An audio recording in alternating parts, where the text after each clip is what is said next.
Hi, everyone. Welcome, everyone, to today's exciting lecture for the Oxford Interfaith Forum on the Scripture and Ecology in the Interfaith Context.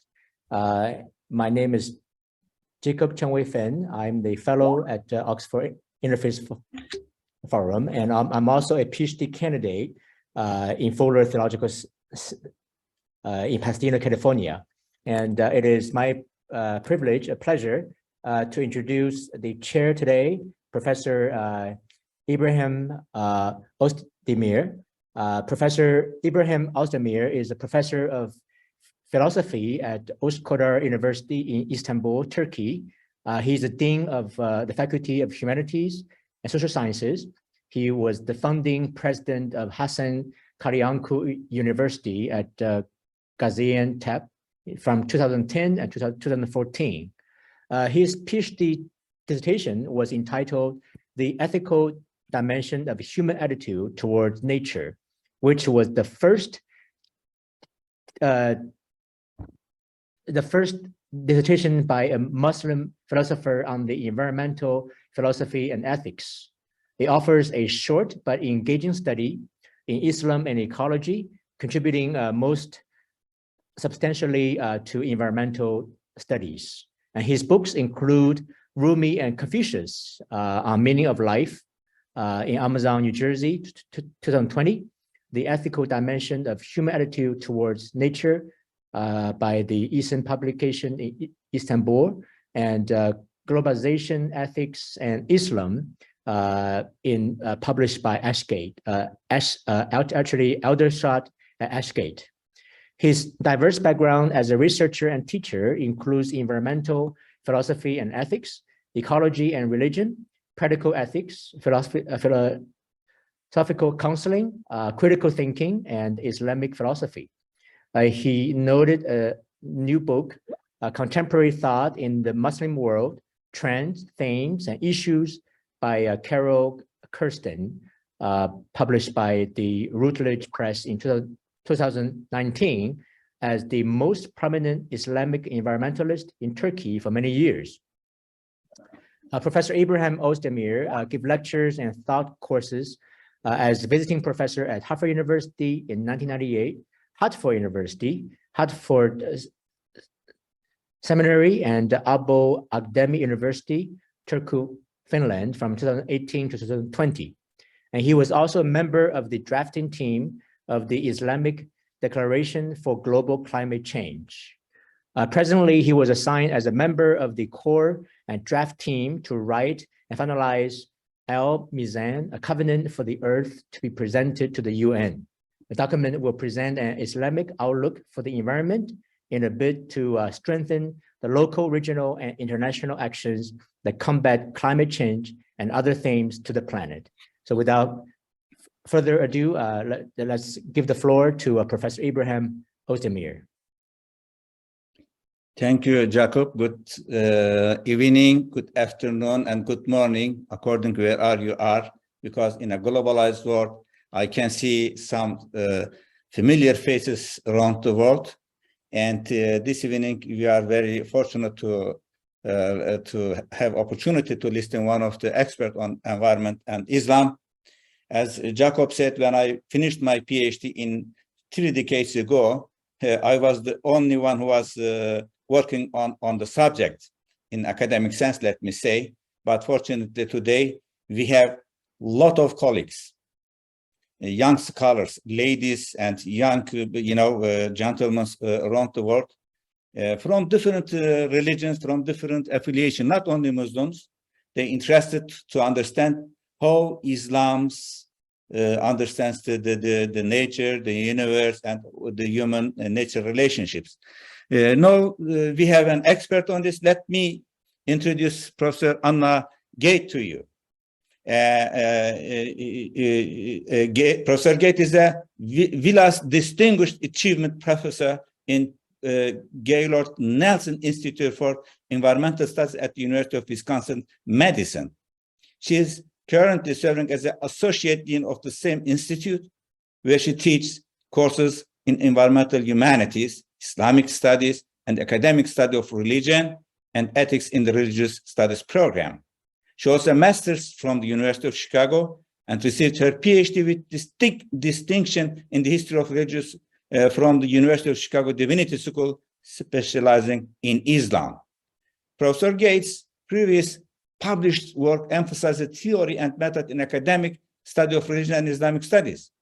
She has held teaching positions at different institutions in the United States and abroad, including Cornell University, Princeton University, Oberlin College, Victoria University of Wellington, New Zealand.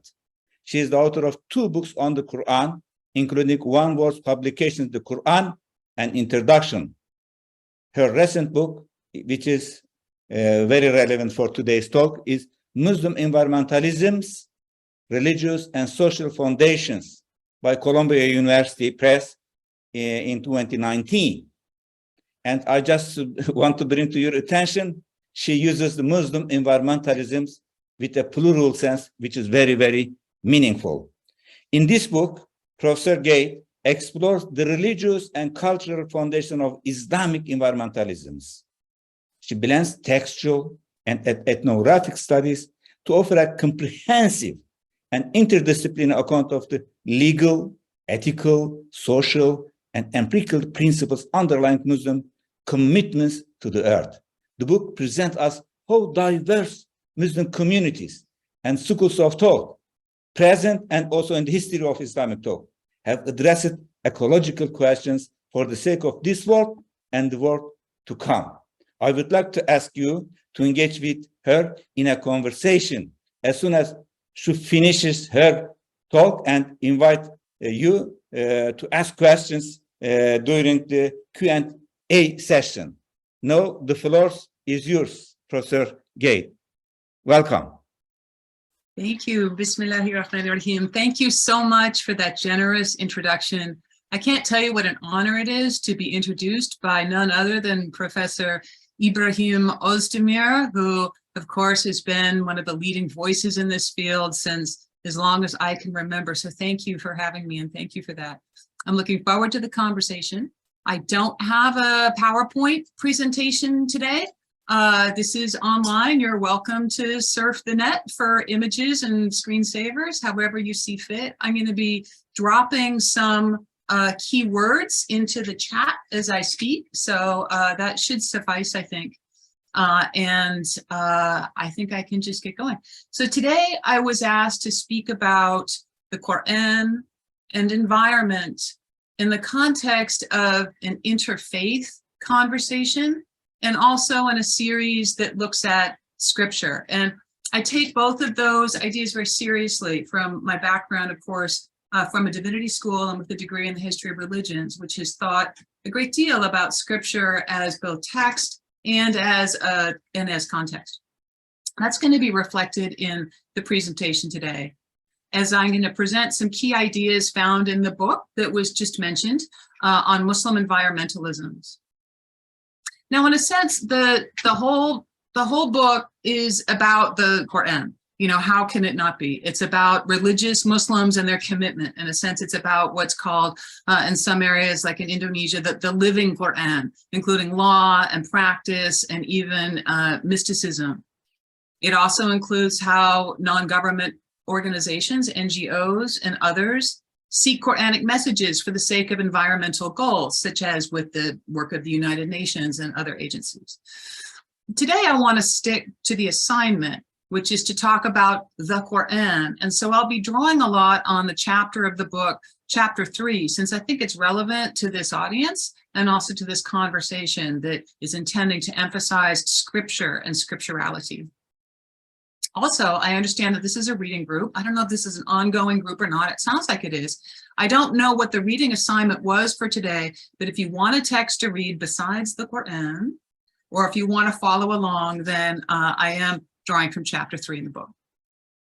So there's 3 points that I think are relevant to the conversation today, especially in a comparative and interfaith context. The first 2 are thoughts that have bearing on scripture and scriptural hermeneutics in particular. So if that's your perspective coming into this conversation, I'm first going to highlight 2 ideas. about the Qur'an and Islam and ecology as sort of an established field. The first is I want to briefly touch on the idea of the ecological verses or the environmental verses of the Qur'an, what might have already come up for you if you had Googled, say, you know, Qur'an and ecology right before this talk had started. And I want to talk about the text, and I also want to talk about the context of those verses, both in the Qur'an itself and then a little bit about social context. And second, briefly, I want to talk about eschatology. And I think there was another talk in this series, actually, that highlighted apocalypticism. So that idea might not be unfamiliar to this ongoing conversation. But strangely to me, when I first started reading, that wasn't considered or highlighted as much in the English language material about say, you know, world religions and ecology coming out of previous work, such as that done at Harvard University. So I want to mention a little bit about eschatology because it's featured and highlighted so much in the Quranic text itself. But the third point is the main focus of the talk, since it's about the context of cutting-edge environmental humanities. And in fact, the established tradition of environmental ethics, which now rests within that. I want to talk about environmental values with respect to the resources that in the Qur'an are also creatures, even if they are inanimate phenomena. And I would like to discuss what this means for the environmental accounting of creation in a non-anthropocentric kind of sense, and particularly the implications for environmental justice or for climate justice. And the reason why I'm picking this as sort of an approach for today is because I think it really represents the directions moving forward for a shared conversation about environmental ethics, building on the tradition of environmental humanities, at least in the English language. So briefly, to begin, I want to mention a little bit about ecological verses. And for this, I'm not sure how much folks here have been keeping up with the field of Islam and ecology to date, but I'll just make a few brief points and then we're all on the same page. There's really, at least in English language conversations, there's really three key terms-ish that you will hear over and over in conversations.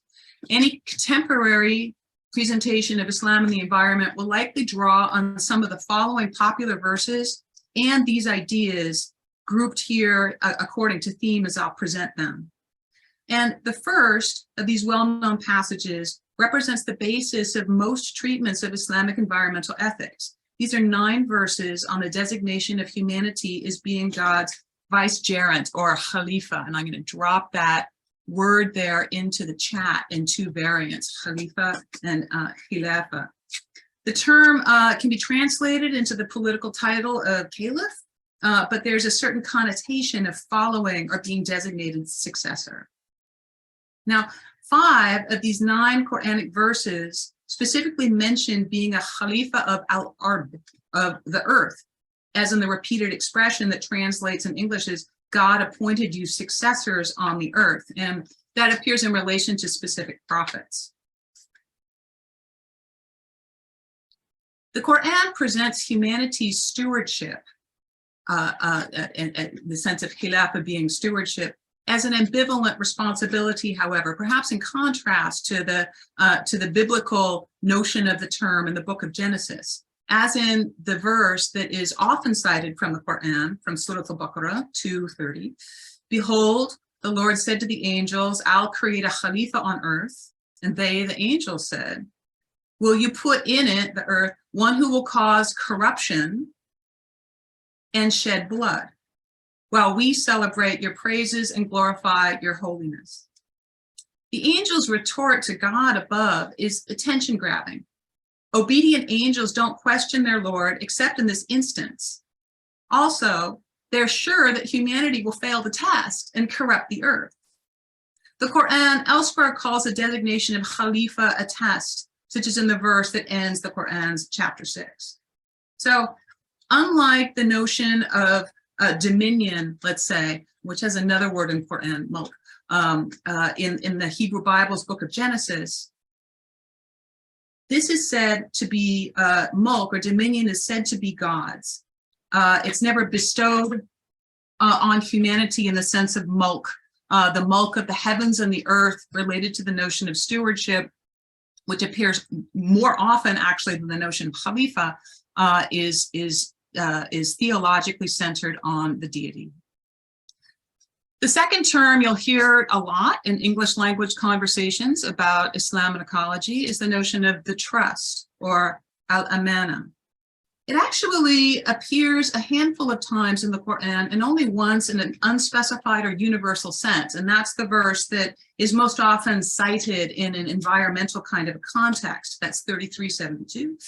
We did indeed offer the trust to the heavens and the earth and the mountains, but they refused to undertake it, being afraid of it, but humanity undertook it.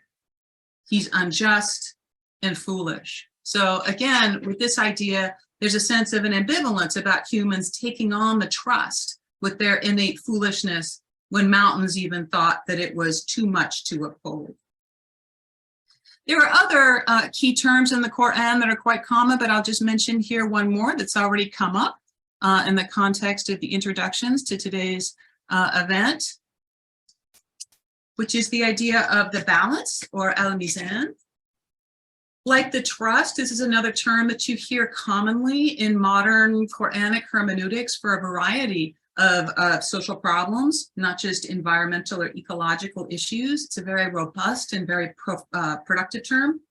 And really, it only has one single mention in the chapter of the Qur'an known as Ar-Rahman, Surah 55. And the firmament God raised high, and he set up the mizan in order that you would not transgress the balance. So establish weight with justice and don't fall short in the balance. And that's like the rest of the surah, rest of the chapter of the Qur'an, it's rhyming. So these are highly productive terms, and they don't appear so much in the Qur'an relative to some other terms that in my own field work I heard discussed a great deal in non-English language. For example, one might be the idea of the limits set by God, or hudud, which is a common rationale or justification given in Islamic legal frameworks around the environment, such as fatwas or fatawa, non-binding legal opinions about the Qur'an and Qur'anic concepts. Another idea that does appear many, many times in the Qur'an and is the basis for a number of contemporary Muslim theologies, particularly not in the English language, is the idea of al-ard, or the earth, which I mentioned previously in connection to the idea of stewardship, or khalifa, or khilafa.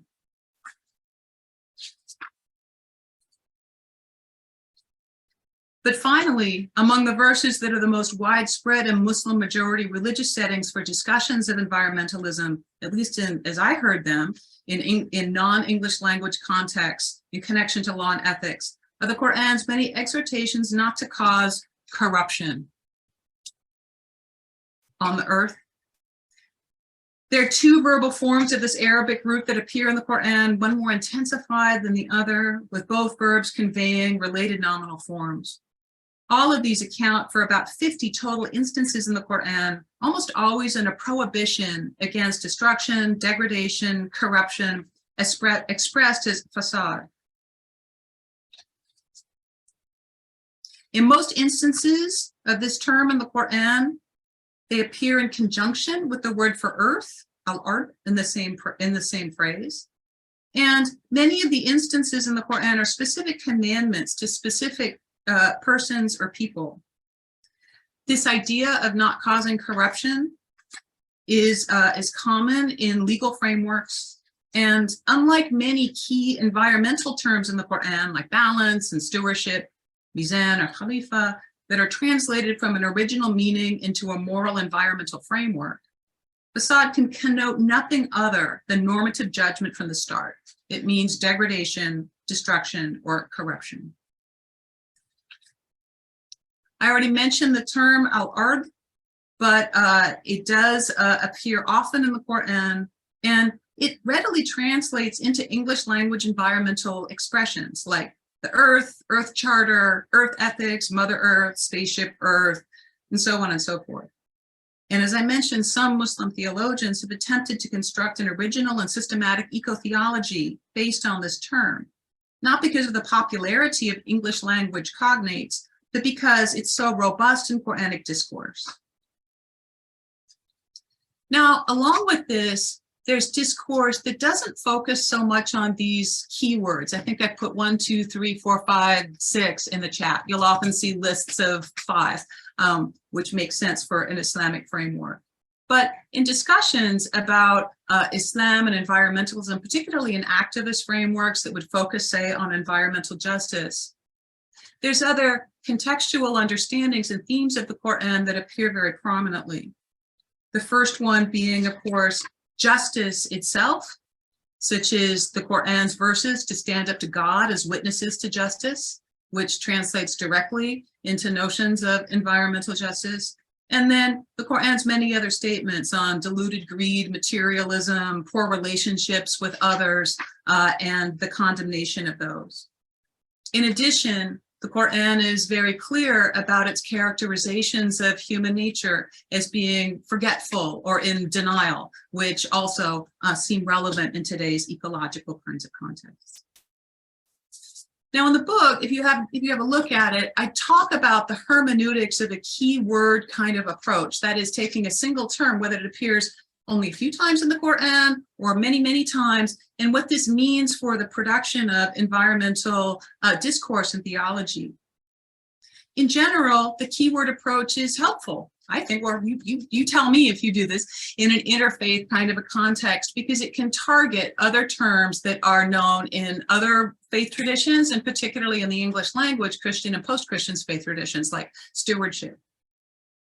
However, contextualization in Quranic tradition is important, I think, in terms of both text and lived context. An example of that is the second point I wanted to make briefly in today's remarks, which is about eschatology. And so the Qur'an's apocalypticism, I would say perhaps about 1/5 of the Qur'an's content is describing the signs or the changes in the environment in God's created world in anticipation of transformation to a new environment or a world to come, that is the end of this world. And this eschatological horizon, I believe, has often been missed in discussions of English language Qur'anic ecology. I think it's important. I think it's important because a lot of the apprehensions of horizons of ultimate justice appear in conversations that I hear, particularly not in the English language, let's say in Malay or sometimes in Arabic, about the necessary horizons for justice that impact the present. So I gave a talk about this in Edinburgh not so long ago, and I write about it like it's Googleable online, so I'm not going to go into this so much.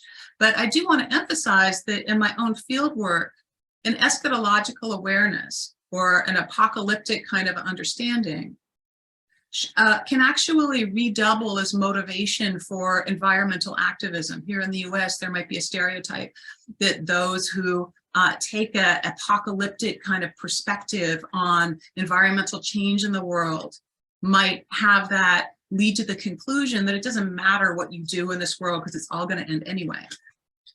In contrast, what I've seen is highly sophisticated teaching, let's say in Javanese or Indonesian contexts, that holds that in order to obtain ultimate mercy from Allah in the world to come, one must put that into practice in this life here. Because as the Qur'an says again and again, in the context of the keywords I mentioned before, such as fasad or corruption, or al-ard itself, this life is a test. The Quranic theme of testing is one that Islamic theologians have wondered about for a while. God would certainly know the answer to any test that was put forward. But putting that aside, I think that's relevant to an interfaith conversation, because one of the ways that the Qur'an deploys the idea of life being a test is through competition, hasbiku bil khairat, or compete in good works, as the Qur'an exhorts believers to do vis-a-vis other faith traditions or Abrahamic faith peoples of the book.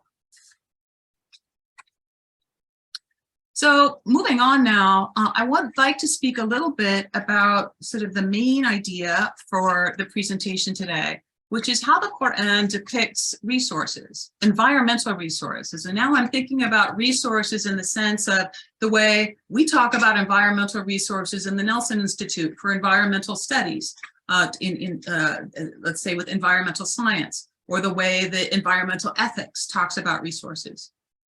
And I'd like to discuss how resources in the Qur'an also double as creatures and what that means for a discussion of environmental ethics that is inclusive in an English language kind of setting. So to do this, let me briefly give you a little update on environmental ethics and where we are right now. My next book, inshallah, is going to be on environmental ethics, not just what Muslims think. Perhaps this is a little bit of, my thinking in preview. To catch us up on the last 50 years or so in English, environmental ethics, starting in the 60s and 70s in the English language, approximately with the time of the environmental movement, put forward holistic or what was called ecological insights, drawing on the field of ecology that was becoming at that time more and more of an accepted science. These perspectives saw themselves as a challenge to anthropocentrism, often seen as the main problem of environmental ethics. And related to this, many ethicists, such as our own Wisconsin's Aldo Leopold, sought to extend the notion of intrinsic value into other non-human subjects. So this was often in a neoliberal kind of a framework, thinking about rights or property, like rights of nature, or sometimes even animal rights in the work of Singer, and also the land ethic itself. Often environmental ethics has kind of a Kantian notion, such as respect being the highest good, and often put forward sort of romantic ideas like affective virtue ethics, like how one must have feeling or care or concern for nature. Ironically, however, these perspectives tend to reposit human nature in distinction or in separation from nature itself. So these relations become dichotomized again when the holistic paradigm perhaps was intended originally to break down such kinds of bipolar distinctions. And they still keep the specter of anthropocentrism because these are, after all, human ethics. I think that a metaphor like the Anthropocene scales this up, allows for the pervasive crisis concept, which may itself have birthed the idea of environmentalism, but challenges little else. So with this as kind of a background, letting you know what I think is important from the perspective of environmental ethics now, let me talk a little bit about the Qur'an's perspective as I read it on Qur'anic resources. The environment expressed foundationally in terms of resources is standard in Islamic tradition, and this reflects the ethos of much of the material now recognized as environmental in the Qur'an and Hadith. Hadith are authoritative sayings of the sayings, actions, or tacit approvals or disapprovals of the Prophet Muhammad. The consequential theology of accounting that connects this world to the next. The Qur'an's expression of ontological creatures include more than the human and even the sentient, coupled with the Islamic emphasis on the environment as life-sustaining resources that are also signs. Although this is typically not the kind of material first to appear in search results on Islam and the environment, its preponderance in tradition means that Muslims turn to these orientations when there's actually a question of the environment in real-world terms. While resources like water, plants, or even the earth itself have utility, it's not their instrumentality or value through which they principally constitute environment in terms of Quranic tradition. As evidenced by the text, this derives from there being both signs, ayat, and creatures. The word I'll use is makhluk for this, literally creations. Resources defined in terms of life, giving life, sustaining life, and so forth, are a fundamental expression in the Qur'an and also in Anglophone environmental ethics. Resources that are constructed as the landscape, the very space humanity and other creatures need to survive, is a core idea of environment, supported by Qur'an and developed in classical sources. And the work by Mawal Izzeddin, also from a few years ago, is very insightful in this regard. Mentioned already in this regard is the connotation of the Arabic word for earth, al-ard, which appears many times over in the Qur'an. This is the substance of creation, the place of origination and return, as in Qur'an 20:55. From it did we, God, create you, and unto it we return you, and from it will bring you out again.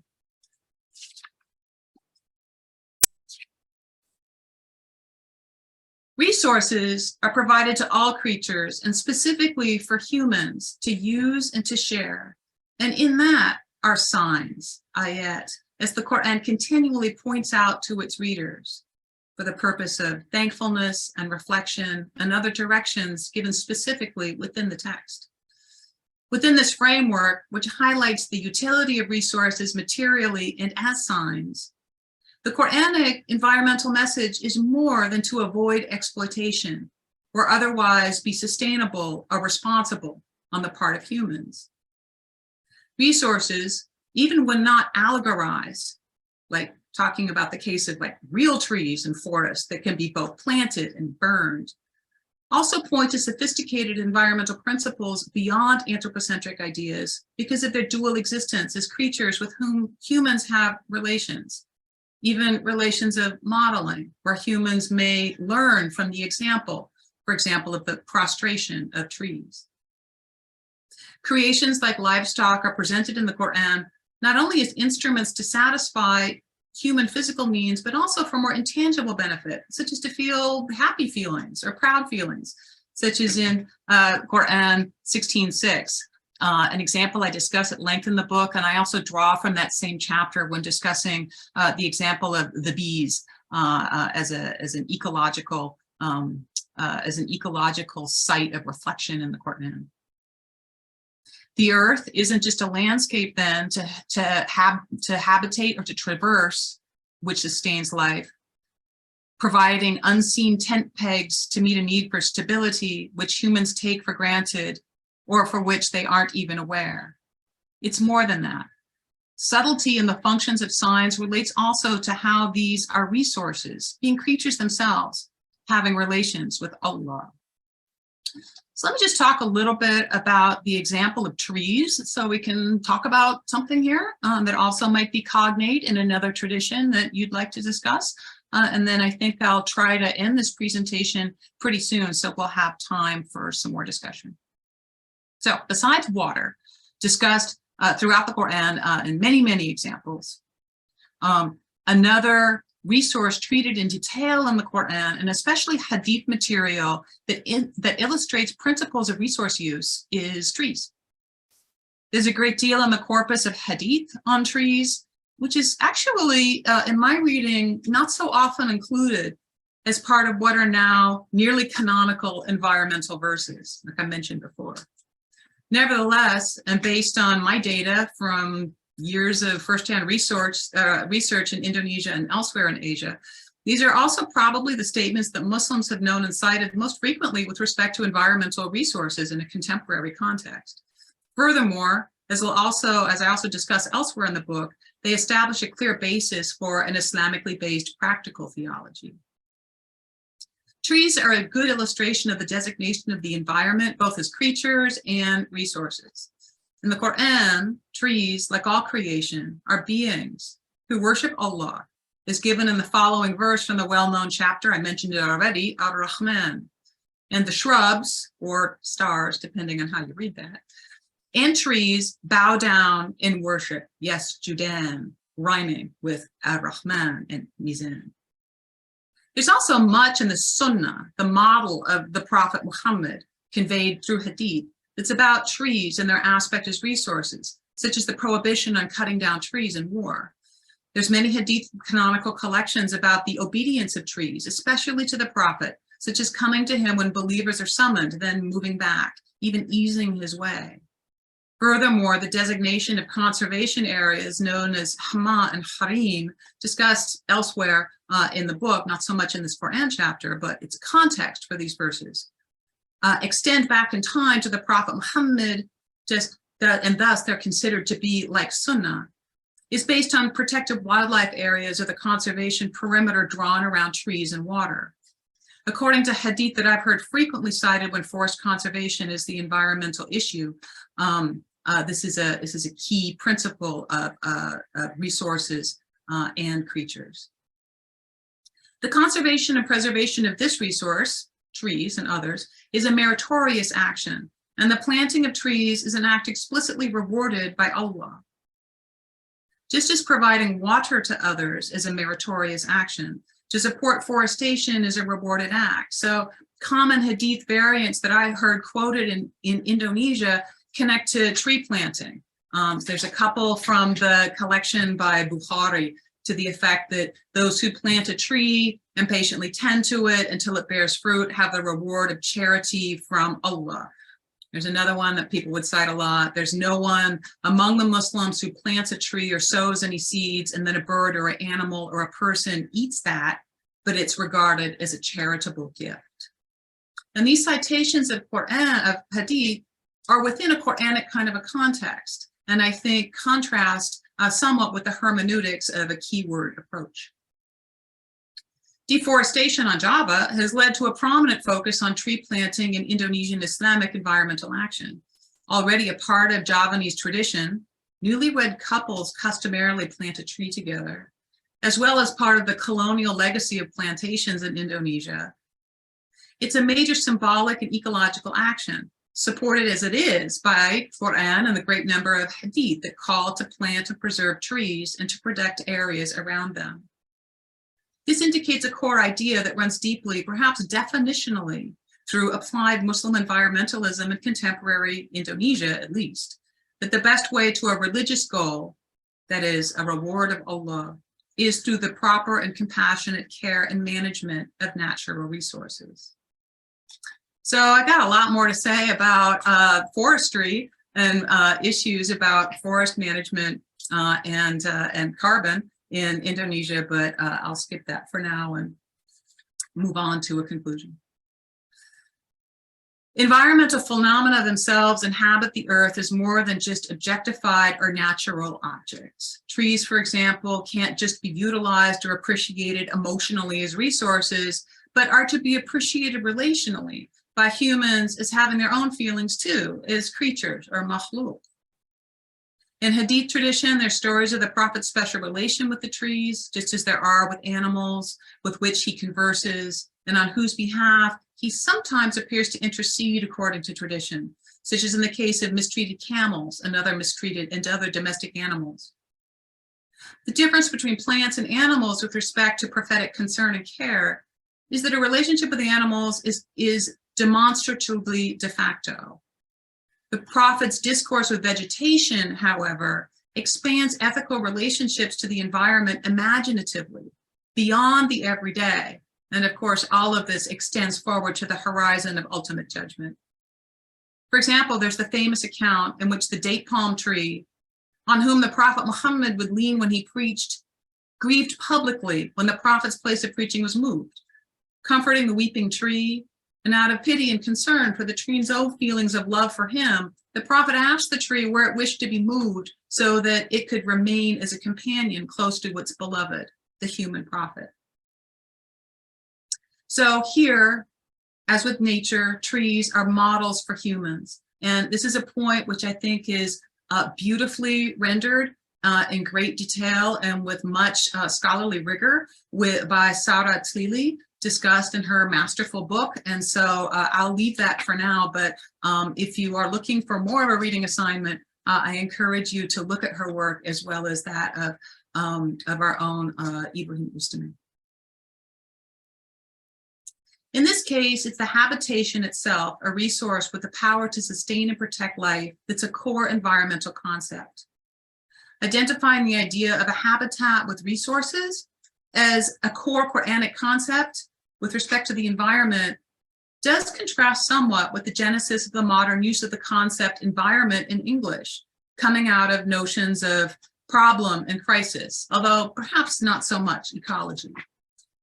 The Qur'an, however, already expresses an idea of environmental crisis in the past, present, and future in its own apocalyptic themes, as I mentioned before. These are encompassed by the ethical notions of test, of living on the earth as a creature, in relation to the rest of sentient and non-sentient creation, including resource use. For example, this is echoed in the Qur'an's parable of the blighted gardens, as in Surah Al-Kahf, Surah 18, which stresses awareness of the contingency of the environment and its resources on Allah's care. Other punishment narratives of destroyed cities and societies in the Qur'an present the ultimate worldly calamity to be catastrophic environmental destruction, floods, fire, rains of stones, and so forth. And all of this relates to the Qur'an's treatment and depiction of accountable relations that are both vertical, that is connections, sometimes called the rope of God by Muslims that I talk to, that connect to the divine, and connections in this world, connections that are to other creatures, people, and the more than human. I think that to have about 20 minutes left, I'm going to end there. You know, there's a lot more chapter 3 to talk about, but I think that's enough. You got 3 big ideas there and a little bit on creatures and resources, and I look forward very much to whatever you have to say. Thank you very much for this opportunity. Thank you, Professor Anna, for this great talk. I really appreciated your talk, and you touched a lot of topics. And Professor Anna told us the Quran has been a source of inspiration, illumination, and guidance for Muslims, philosophers, theologians, Sufi masters, scientists, and jurists, and average Muslims who have accepted it as a their sacred revelation, in addition to others of divergent ways and different paths of thought that may be found in the Islamic tradition. And today, the same text can be a source of inspiration and guidance to understand our climate and environmental problems. So, doing so, I think she also opened up a lot of new paths in the spirit of the Oxford Forum on Interfaith, to present young generation of Muslims in the West and also in their native countries to look at Quran not only as source of political ideas. In a religious sense, it is a text can give meaning to their relation with the nature, with the universe. So, Anna, I would like to ask the first question before giving the floor to our other colleagues. Yes, you can raise your hand, then, or you can ask your question in the chat box. I am admired the cover of your book. Can you tell us about the cover? Yeah. The story of the cover. It is a bee.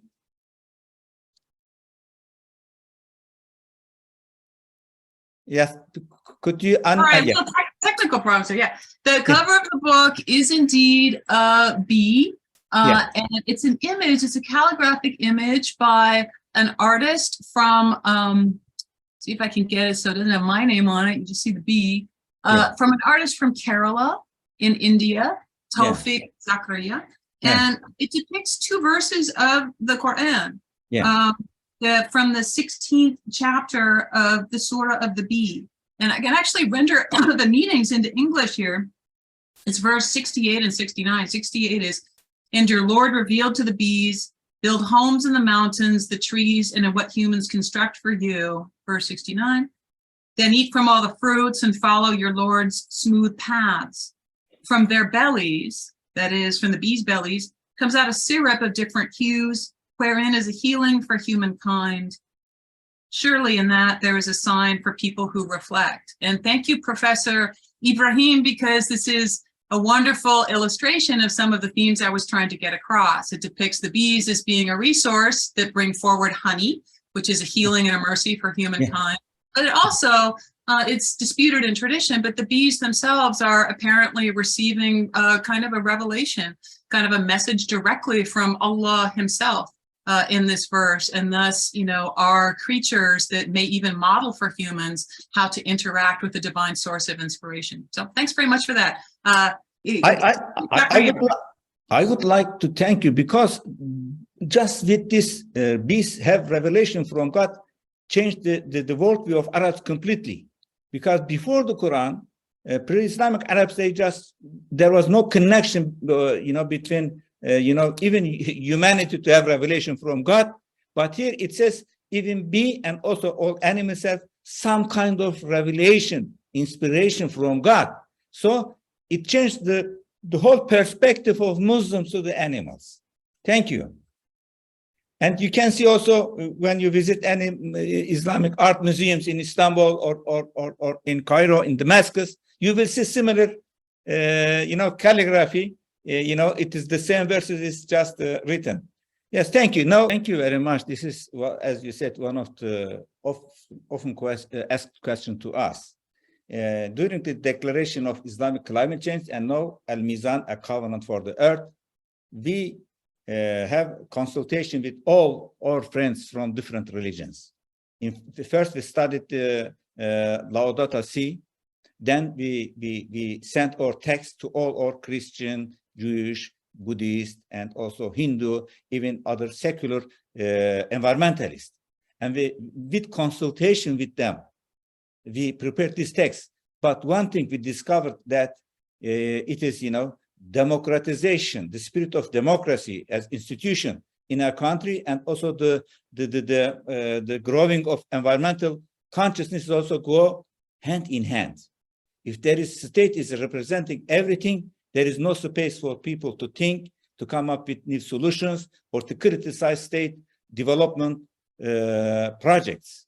So we first think, for example, in 2019, we have a workshop at Rhode Island in Greece with, you know, as Abrahamic religions, Jewish and Christian, Muslims, environmentalists. We agreed on 8 major points, and to collaborate how in the MENA region, in the Mediterranean region, we can raise environmental awareness, and how we can join our energy and our capacity to come up with new solutions, and also to with the governments in a creative way. So these are major questions. Yes, in many Muslim countries, there are, when we presented our Al-Mizan, a covenant for the earth, they are surprised. They say, oh my gosh, we didn't think like that. So I think there is a new revival, as we can see in Professor Anna's book, and also there are a lot of other books. And this is why I said these studies presenting new generation of Muslims in the West or in their own country, a new opportunity to look at the problem at hand. Before giving floor to Kevin to ask his question, for example, I have a message from Naima Halim from Qatar. She said, when I began to read the Quran, for example, Kulu washrabu, eat and drink, but don't waste. But I realize it is not only eating, it is a conception. There's a layers of meaning. Maybe she is also attending our conference, and she also wonders what Anna would say about this to understand some Quranic version from anew. Oh, quick. Yeah, I want to hear Kevin's point there, but yeah, there's a whole cluster of terms. Next is Kevin, yes. I'm sorry? Next question I will give.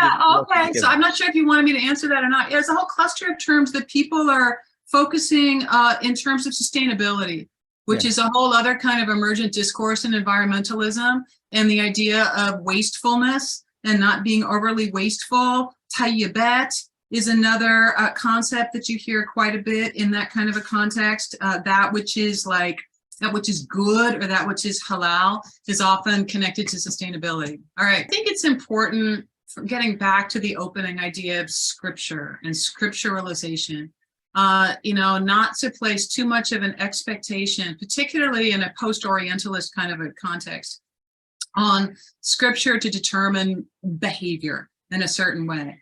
It's important that we think about the kinds of hermeneutic or, interpretive layers and strategies that are being used, which kind of what was your question about, but others were asking that too, going back to the Izutsu question at the beginning.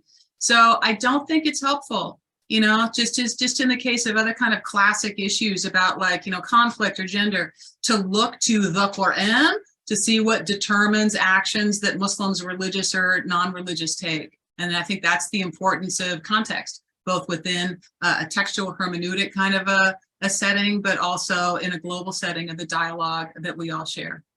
The other thing I can say too, Kevin, is that a lot of agencies, Muslim and non-Muslim, including quite a few in the UK, are really energetic in terms of trying to create new messaging based or rationalized, as you say, in Qur'an and other authoritative sources that could somehow address questions of corruption, particularly around deforestation and forest burning. And so, it's sort of interesting to some people that while there's really good, talking about Indonesian case, there's actually generally pretty good environmental law on the books that would, prohibit environmentally destructive acts. Still, there seemed to be this need to have, religious fatwas or some kind of religious authority that provides a duplicate kind of a legal framework around environmental law, even though it's completely redundant. And the idea there is that, while corruption could be something that would be in civil or secular kinds of settings, there's something about, the law of God or religious law that would be different. And, whether you want to be cynical or optimistic about that, I suppose is, a matter of personal interpretation. Thank you very much. One aim of this Oxford forum is to just open up, new dialogues, new channels for us to talk and to keep or talking in the future by or email or through social media. I think time is up, and I would like to give floor to our Jacob, and I thank Professor Anna Gade for this really fascinating talk. And she pointed a lot of new avenues, a lot of new sources, and a lot of new terms and concepts to think about, to discover, and to try to understand. Thank you, Anna Gade and Professor Anna Gade. And I would like to thank you all, and I give floor to Jacob. Yes, Jacob.